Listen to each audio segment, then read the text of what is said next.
Hey, how's it going, everyone? Just want to do a quick lesson on the Fed and the interest rate decision. So, there was a decision today to raise rates. I don't know if how closely people follow it, but I guess they have these periodic meetings where they'll look at the data and what's going on, economically, politically, and all that, and then decide whether they want to raise interest rates. And so, I just want to use this kind of cartoon to explain what the implications of that is and really what's going on, in our economy right now. I mean, for me as a CPA, kind of seeing what's going on, it's like very, very obvious that there's a scam, but, this picture might kind of help a little bit. So the water faucet at the top, think of that as a central bank and its ability to inject money. Mainstream financial people will make a fancy word out of that and call it liquidity. So it has analogies with the water as well, but it's just basically money, and money supply is what the central bank has the ability to manipulate. And so it can be done through two different things. One is the reserve ratios, which is the amount of fractional reserve banking their network of banks is allowed to do. And so I've mentioned this in other videos that, if a bank has $1, of physical money, paper money, it's allowed to then lend based on some multiplier. Let's just use 10 as an example. So it can take $1 and loan out $10 worth as long as it always maintains that $1 in its physical possession in case, people start, demanding, the physical money. So it's a gamble, literally.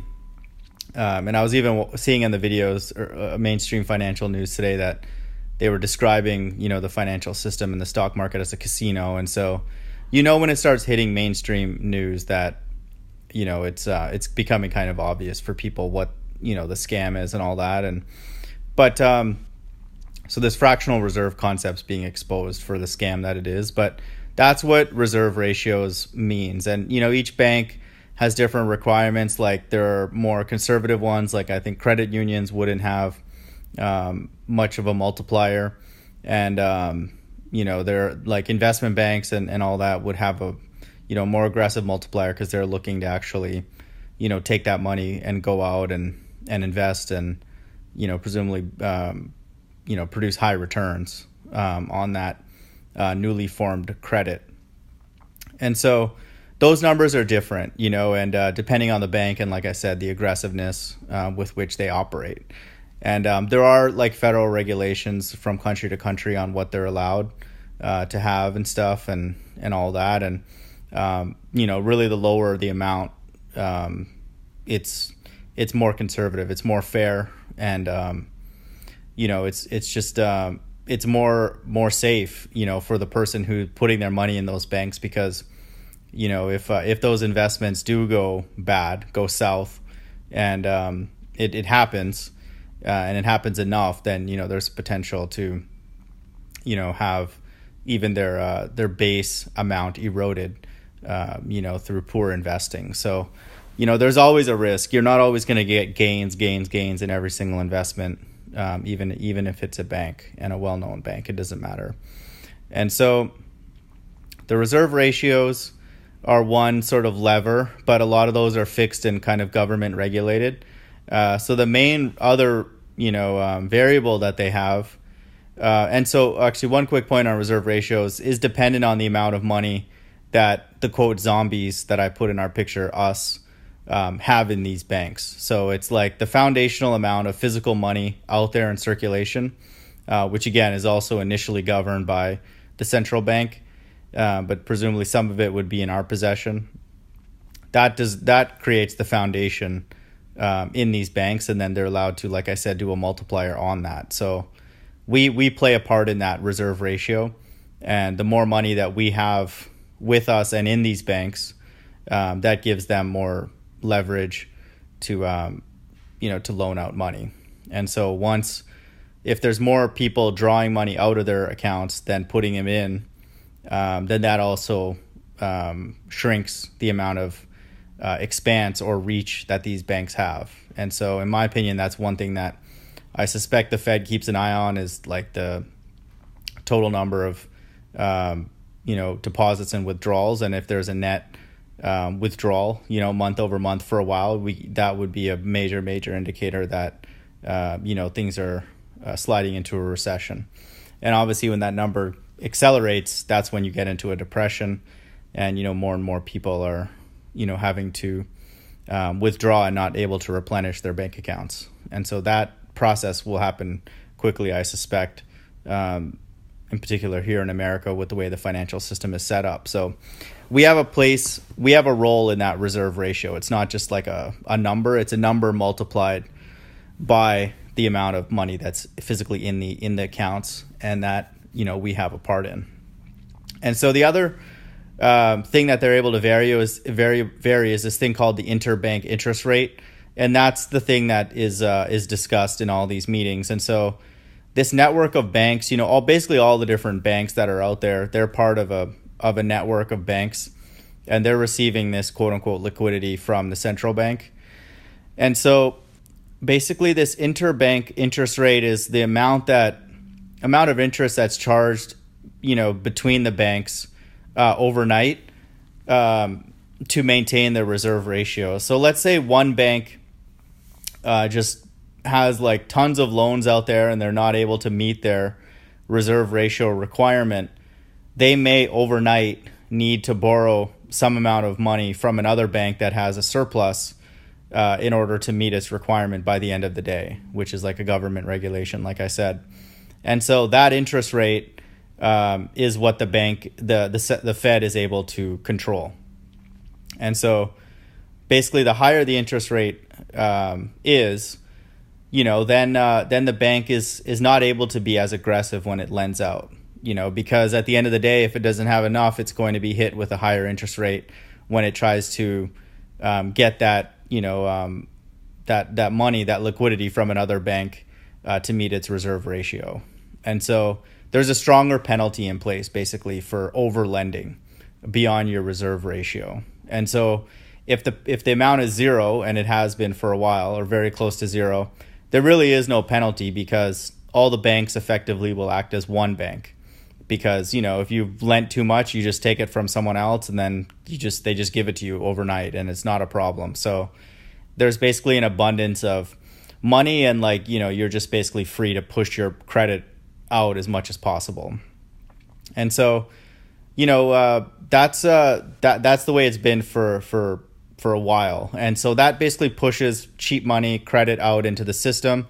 And like I've drawn on the diagram, those loans typically go out to corporations, worldwide. And then, we zombies, we have to work for those corporations.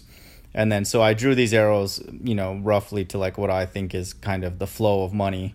And then, so we get the corporations get all the money from this water faucet directly at it.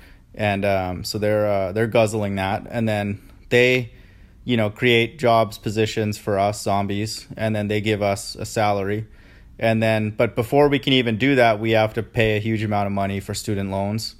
And so that's why the arrow is very thick. So the student loan debt bubble I saw was about 1.5 trillion here in America. So that number is absolutely astronomical, in particular because they're lying to us, especially if you're a flat earther, that's very obvious to you. So we're basically paying to be lied to, and paying a lot.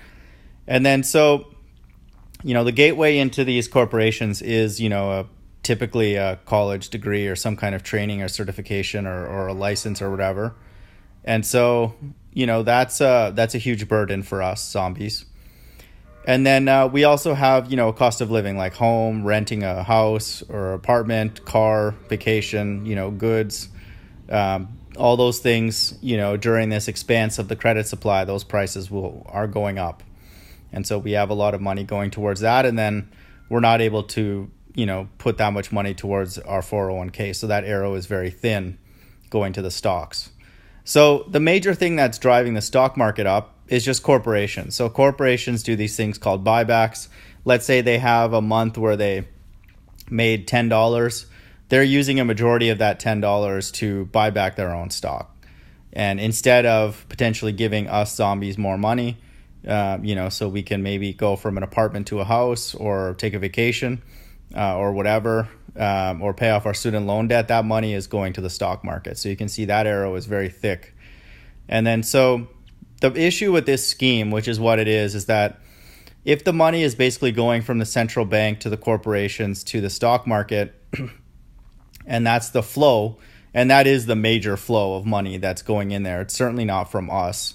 And there's no other, when I think of institutions, that's why I put the corporations and the universities and colleges kind of close to each other. They act fundamentally the same thing. So, if a university and all that has an endowment or excess money, which a lot of them do, and they have a significant amount of money, they're investing it in financial markets as well. So those two entities, all those corporations, which a university and a college are, those are directing a lot of their profits to the stock market. And so that leads, during times of an expanse, the stock market to go up.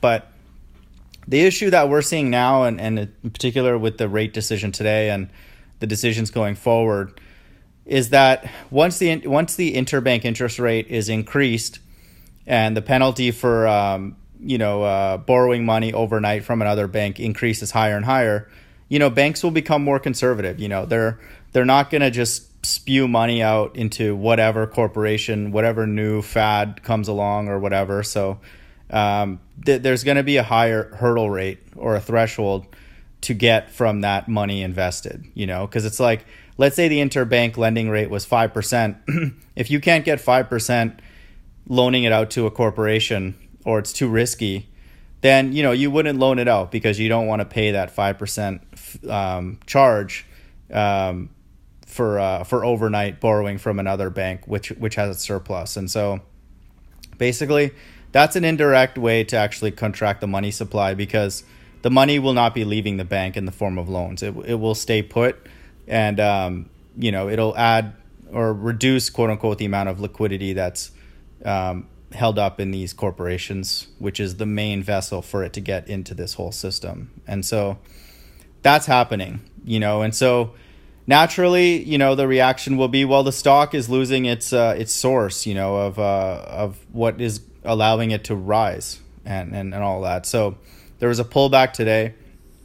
There is, now that the whole world is kind of interconnected, money is flowing in from different countries. So I wouldn't be surprised, if the market still goes up a little bit and comes back down and goes up and down and stuff. But fundamentally, it won't see a significant increase unless, the central bank opens up the faucet more, and through lowering the interest rate, or just printing more money, which is like essentially diluting the value of our own physical money. Like, let's say there's $10 in circulation, and then the central bank prints another $10 just out of thin air and adds it to the supply, and then which allows them to then loan out more money because there's $10 more physical money out there, so they can put the multiplier on that and make it into 100.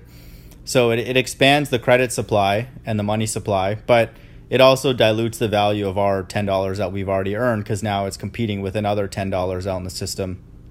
And then actually it's at not just $10, it's $100 of credit. And so it's, again, it reduces the value of the existing currency that's out there. So they have that option to sort of push more money in. Or they can have, like, if things start going south, which, let's say the markets start crashing, and a lot of these corporations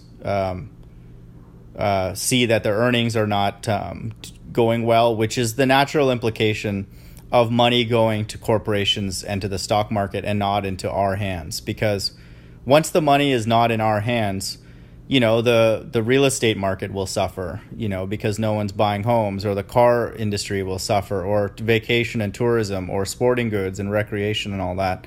All those things that I put on the right-hand side that are purely governed and strictly, like, a majority of it will come from us humans. Obviously corporations will take advantage and buy real estate and cars and stuff, but they're not the primary consumer of these kind of things, of these industries. Like the car industry is not, at the beck and call of corporations. Obviously they would be a part of their business, but A majority of it comes from the individual population. So, that's once that shrinks and contracts, naturally these corporations will not be able to make as much money, and then they'll have less money to invest in the stock market, and then they'll have to sort of, downsize. And then so it's kind of like just a trickle down snowball effect where there's less and less money that these corporations have, and then less is going to the stock market, less is going to us, and then these industries also suffer. And so once that,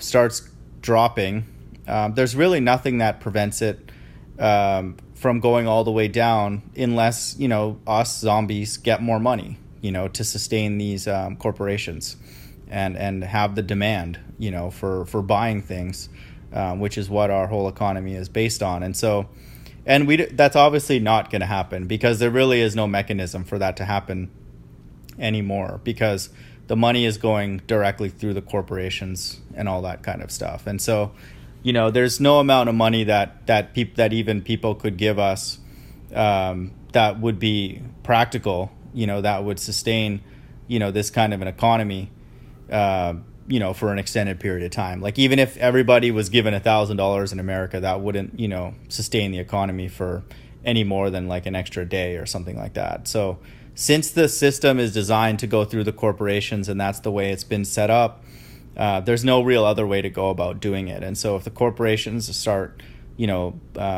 making less and less money and then having to like cut their forecasts and just shrink down because, there's not as much demand, this whole scheme will, in my opinion, unravel very, very quickly. And so the only option the central bank has at that point is to go to reduce the rates to kind of inject more and more quote unquote liquidity into the corporations, or potentially go to negative interest rates, which actually means that all the banks will just have to like push all the money out. It's like they're not allowed to have a reserve ratio. They actually have to like take everything that they have and keep pushing it. It's almost just like doing like CPR, like you're just artificially just trying to like, push money into the system, as much as that is coming in. And so that's obviously a very, very dangerous position. They're essentially just pushing money out, that's not even theirs. It's like those deposits are ours, the zombies. And so negative interest rates would basically penalize banks for having a balance, at the end of the day. So they would have to keep pushing more and more money into the system. And so the issue here fundamentally is that